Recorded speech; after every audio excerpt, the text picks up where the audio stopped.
Bonjour à toutes et à tous, pardon. Vous écoutez Cinecast, le podcast qui chaque semaine vous recommande des films à voir au cinéma, en streaming ou en VOD. Ici Thibaut, toujours en direct de la Mostra de Venise. Et aujourd'hui, je vais vous parler d'un film hors compétition, à savoir Hitman, le nouveau film de Richard Linklater.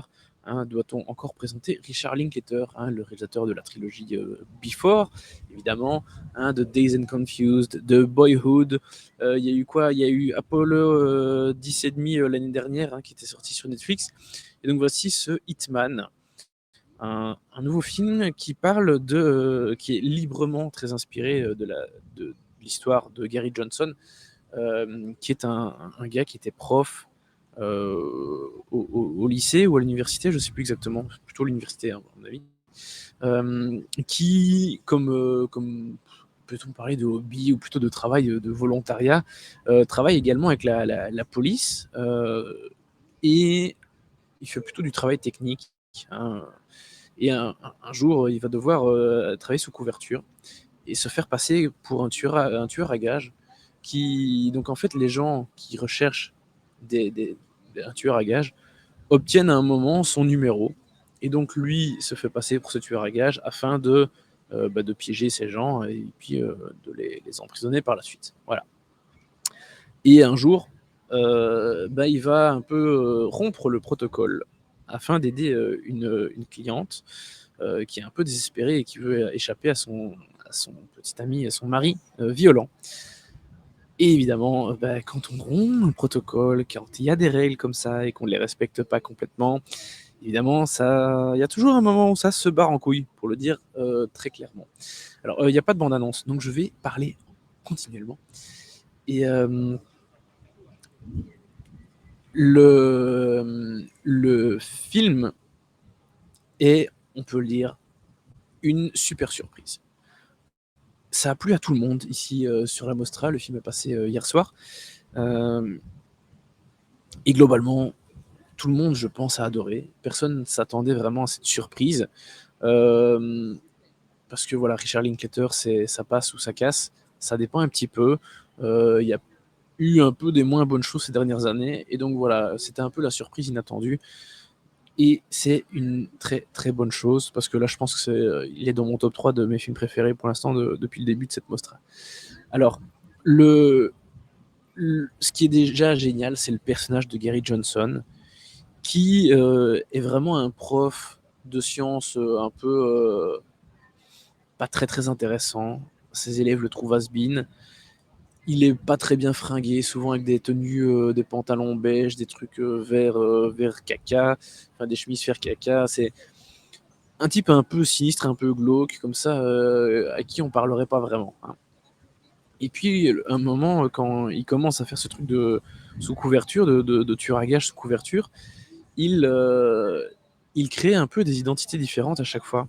Il se renseigne sur les personnes qui l'ont contacté, et puis il imagine un peu le tueur à gages que eux s'imagineraient voir, selon lui évidemment.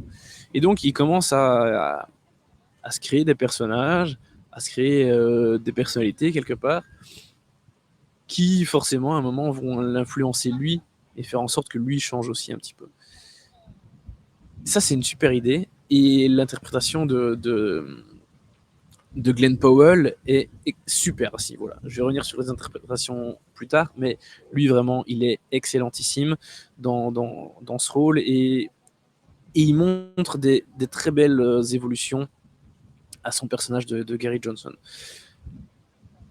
Le film est très très drôle. On a beaucoup rigolé pendant la séance. Il y a quelques répliques qui claquent bien et qui sont un peu restées dans les esprits des festivaliers ici.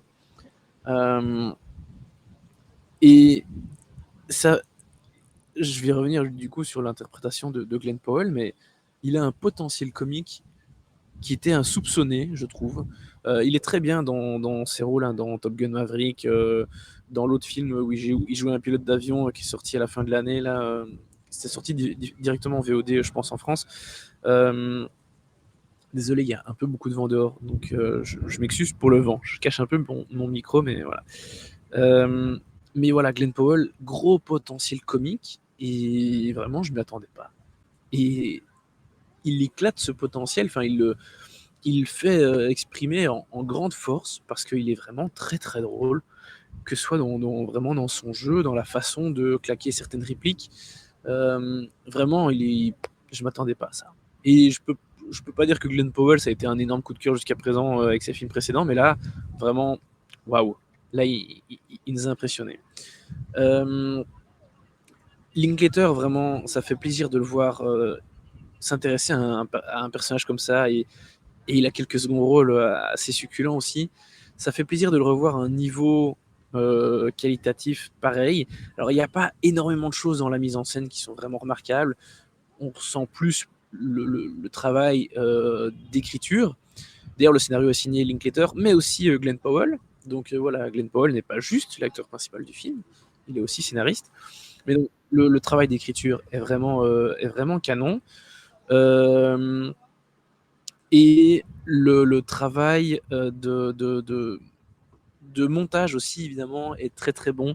Le timing le, est top, que ce soit pour rythmer plutôt le sens comique du film et le reste, hein, parce qu'il y a quand même un petit peu de tension par moment.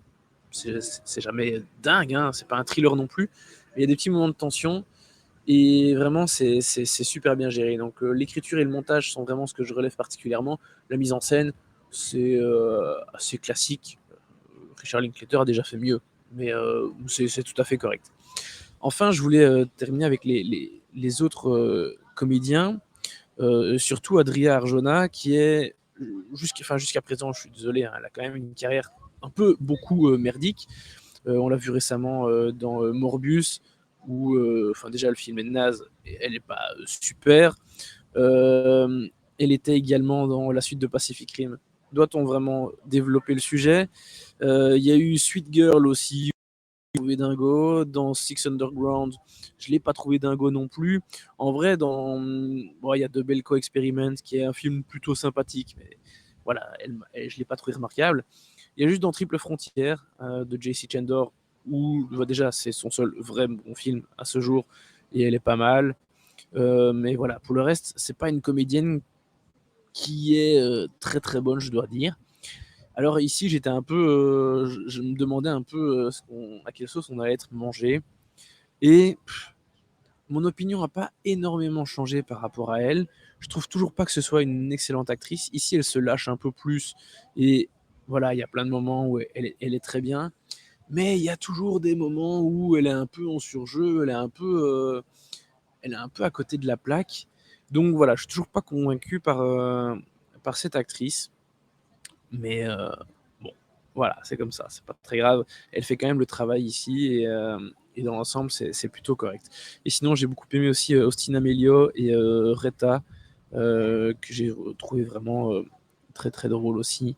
Des chouettes personnages. Donc voilà, plutôt une galerie de bons second rôles et de bons comédiens. Mais vraiment, la surprise, c'est Glenn Powell, exceptionnel, qu'on n'attendait pas à ce niveau.